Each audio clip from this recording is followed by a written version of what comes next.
ବନ୍ଦ ହୋଇଯିବ କି କାଳିଆ ଯୋଜନା ଏଭଳି ଏକ ଆଶଙ୍କା ଉପୁଜିଛି। କାରଣ ବିଧାନସଭାରେ ପଚରାଯାଇଥିବା ଏକ ପ୍ରଶ୍ନର ଉତ୍ତର ମନ୍ତ୍ରୀ କହିଛନ୍ତି ଉଚ୍ଚସ୍ତରୀୟ କମିଟି ବିଚାର କରୁଛି। ଉପମୁଖ୍ୟମନ୍ତ୍ରୀ ତଥା କୃଷିମନ୍ତ୍ରୀ ବିଭାଗରେ ଥିବା କେବି ସିଂହଦେଓ ଏଭଳି ଉତ୍ତର କାଳିଆ ଯୋଜନାର ଭବିଷ୍ୟତକୁ ନେଇ ବଡ଼ ଧରଣର ସନ୍ଦେହ ସୃଷ୍ଟି କରିଛି। ଉପମୁଖ୍ୟମନ୍ତ୍ରୀ ତଥା କୃଷିମନ୍ତ୍ରୀ କନକ ବର୍ଦ୍ଧନ ସିଂହଦେଓ ଏହି ଦୁଇଧାଡ଼ିଆ ଉତ୍ତର ରାଜ୍ୟର ଲକ୍ଷ ଲକ୍ଷ କାଳିଆ ହିତାଧିକାରୀଙ୍କ ମନରେ ଛନକା ଭରିଛି। ରାଜ୍ୟରେ ବିଜେପି ସରକାର ଆସିବା ପରେ କାଳିଆ ଯୋଜନାକୁ ସରକାର ଚାଲୁ ରଖିବେ ନା ବନ୍ଦ କରିବେ ନା ପିଏମ୍ କିଷାନ ସହ କାଳିଆ ଯୋଜନାର ମିଶ୍ରଣ ହେବ, ତାକୁ ନେଇ ହିତାଧିକାରୀ ଦ୍ୱନ୍ଦ୍ୱରେ ଅଛନ୍ତି। କାଳିଆ ଯୋଜନାକୁ ବନ୍ଦ କରିବା ଯୋଜନା କରୁଛନ୍ତି କି ସରକାର?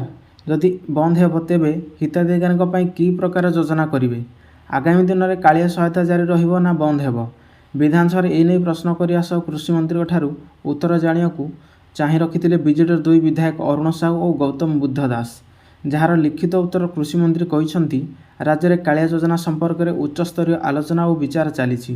ଏହାର ନିଷ୍ପତ୍ତି ନେବା ପରେ ସମସ୍ତ ବିଧାୟକ ବିଧାୟକଙ୍କୁ ଜଣାଯିବ ଯେ ଏଥିରୁ ଗୋଟିଏ କଥା ସ୍ପଷ୍ଟ ହେଉଛି କାଳିଆ ବାବଦରେ କିଛି ଠୋସ୍ ନିଷ୍ପତ୍ତି ସରକାର ଖୁବ୍ ଶୀଘ୍ର ନେବାକୁ ଯାଉଛନ୍ତି।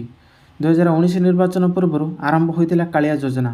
ଏହି ଯୋଜନାରେ ପ୍ରଥମ ବାର୍ଷିକ 2ଟି କିସ୍ତିରେ 10,000 ଟଙ୍କା ମିଳୁଥିଲା।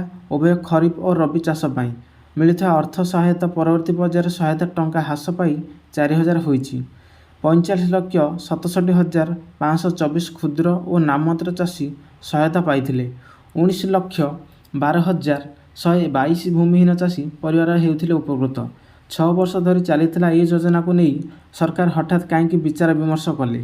ଏହି ଯୋଜନା ଚାଷୀଙ୍କୁ ଆର୍ଥିକ ସ୍ତରରେ ସଶକ୍ତ କରିବା ଯେଉଁ ଉଦ୍ଦେଶ୍ୟ ରହିଥିଲା ତାହା ପୂରଣ ହେଲା ନାହିଁ କି? ଏସବୁ ଭିତରେ ଆସନ୍ତାକାଲି ଆସିବାକୁ ଯାଉଛି ପୂର୍ଣ୍ଣାଙ୍ଗ ବଜେଟ୍। ମୋହନ ସରକାର ଏହି ପ୍ରଥମ ବଜେଟ୍ ସ୍ପଷ୍ଟ ହୋଇଯିବ ଏହା ଚଳିତ କାଳିଆ ଯୋଜନା ଭବିଷ୍ୟତ କ'ଣ ହେବ।